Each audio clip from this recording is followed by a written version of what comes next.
చేస్తూ ఉన్నారు. కానీ ప్రభుత్వం ఇప్పుడు ఏం చేస్తుందంటే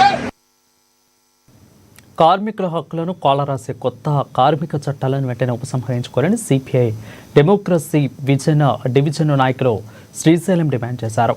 మహబూబాబాద్ జిల్లా కొత్తగూడ కేంద్రంలో కేంద్ర ప్రభుత్వం అవలంబిస్తున్న కార్మిక వ్యతిరేక విధానాలను నిరసిస్తూ కేంద్ర కార్మిక సంఘాల ఆధ్వర్యంలో రాస్తారోకో నిర్వహించారు. కేంద్ర ప్రభుత్వం కార్మిక చట్టాలకు అమలు చేసిన విధానాలను వ్యతిరేకంగా నినాదాలు చేశారు.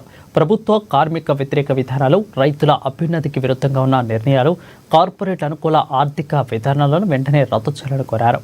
కార్పొరేట్ రంగానికి పాలక పక్షాలు తాయిలాలు అందిస్తూ శ్రమ దోపిడీకి వీలుగా అపరిమిత హక్కులు కల్పిస్తున్నాయని కార్మిక సంఘాల నేతలు మండిపడ్డారు.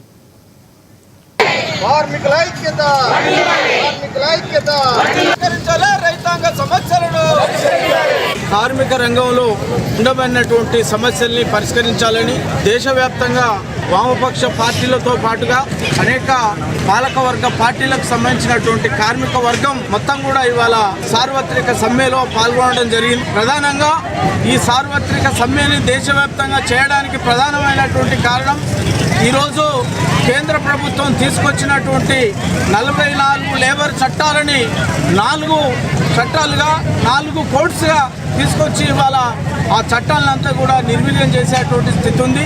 అంతేకాకుండా ఫ్యాక్టరీలలో అనేకమైనటువంటి కార్మికుల శ్రమ దోపిడీ చేస్తూ 12 గంటల పని దినాన్ని రాష్ట్రంలో 10 గంటల పని దినాన్ని అమలు చేసేటువంటి ఒక పరిస్థితి ఉంది. కాబట్టి ఇవాళ మొత్తం కూడా 8 గంటల పని దినాన్ని అమలు చేయాలి, కార్మికుల సమస్యల్ని పరిష్కరించాలి.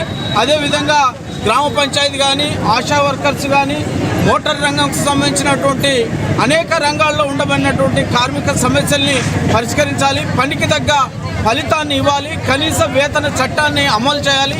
అదేవిధంగా రైతు పండించినటువంటి పంటలకు గిట్టుబాటు ధరను కల్పించాలని చెప్పి అనేకమైనటువంటి డిమాండ్స్తో ఇవాళ దేశవ్యాప్తంగా సర్వే నిర్వహించడం జరిగింది.